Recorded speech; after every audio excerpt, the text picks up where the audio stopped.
Gentlemen, when in May this year, 1917, the Minister of Justice, Kerensky, set up his extraordinary commission to investigate the dark forces, most of us didn't know what the dark forces were.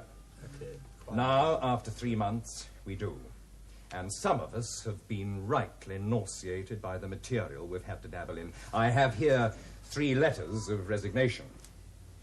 All of you look as though you might be thinking along the same line. Exactly. It might help you, then, to know that our work is being appreciated where it matters. Here's a letter I received only today from the Minister of Justice himself. Dear Muravyov, it's dirty work you're doing, but believe me, necessary.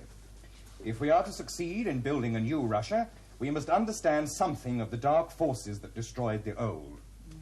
My congratulations on your interim report, my enthusiastic approval of the vigor of your attack, my hopeful anticipations of the full report to come. Kerensky. You see, gentlemen, we matter.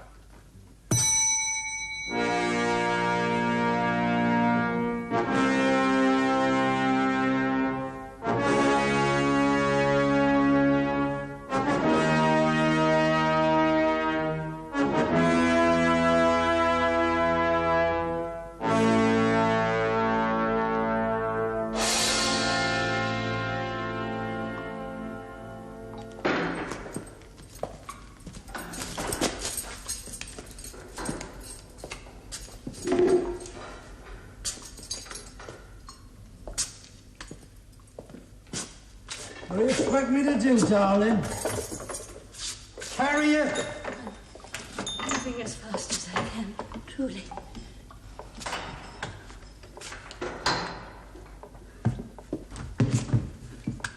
I ask you.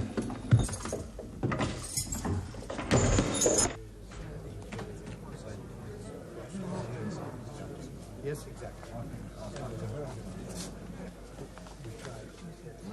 You are Anna Verova? Yes, Your Honor. Please, Madam Verova, take a seat.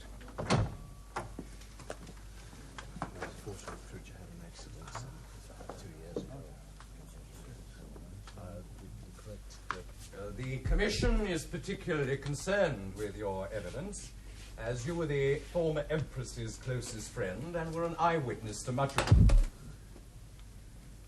How long have you used crutches, Madame?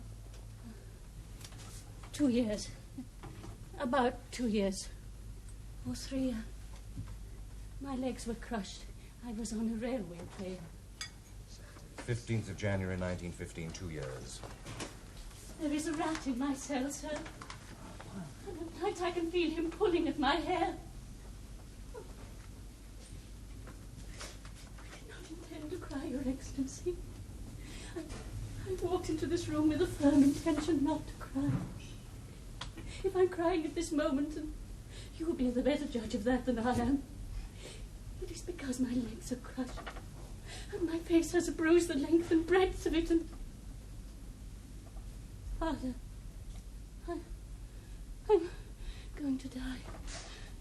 I'm going to die. Father! Father!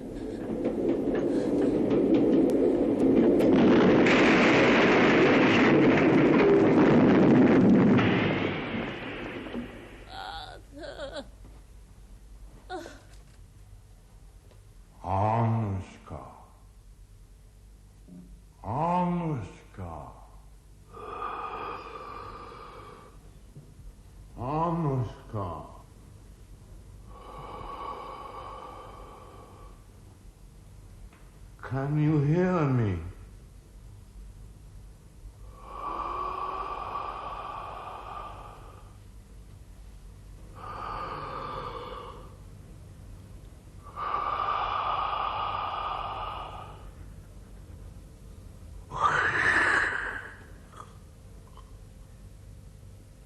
Anushka will live,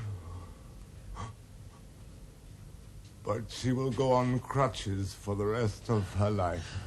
Gregory! Do not touch me. Bless us. Once again, God has worked in you. Who are you? Mama, your friend. You are already blessed. God blesses an empress every day and guides her in the way of all truth. Father, bless me. Huh? Point the way. Your servant hears you. There was in Pokrovskoye, the village of my birth, a horse thief, and nobody recognized him. My father sat in our house with the chief men of the village, wondering who the horse thief was. At that time, the Lord had laid me low with a fever, but I rose in my fever and walked barefoot from my bedroom. I raised my hand and said, "That is he." They all looked round in amazement. Seeing my finger led their gaze to a well-respected man of substance and many horses. I returned to my bed, and my father dismissed my words, for I was in a fever. But later that night, he went with a few men to spy on the man on whom my finger had rested. Night after night, they watched him until the man, thinking he was safe again, turned to his old ways, and other men's horses were led into his yard, and strangers paid him money for their man.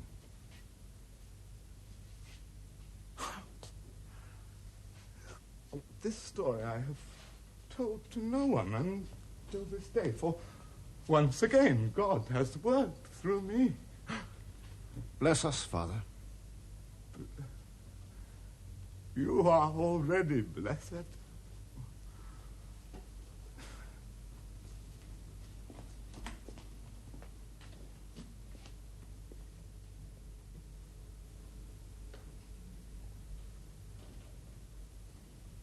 Sonny, forgive me. No need, no need. I won't do it again. My baby. Mama knows how good and kind you are, and how you listen to your ministers and do your best for Russia and for God. But ministers speak in many voices, and God's voice is so still and small. Gregory is our friend and God's friend. That's all we know and all we need to know. I have no more reports about Gregory. No, No more lies. my precious. I was born to rule, and under God I do. Don't I? And so you do.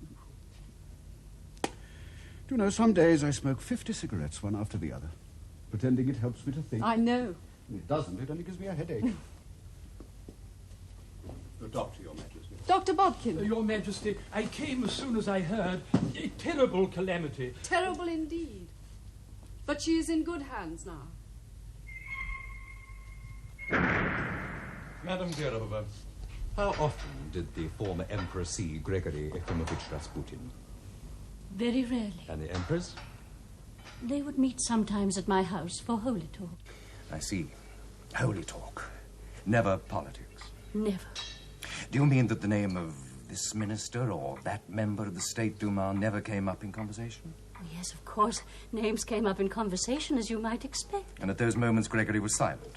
No, he joined in the conversation. Saying?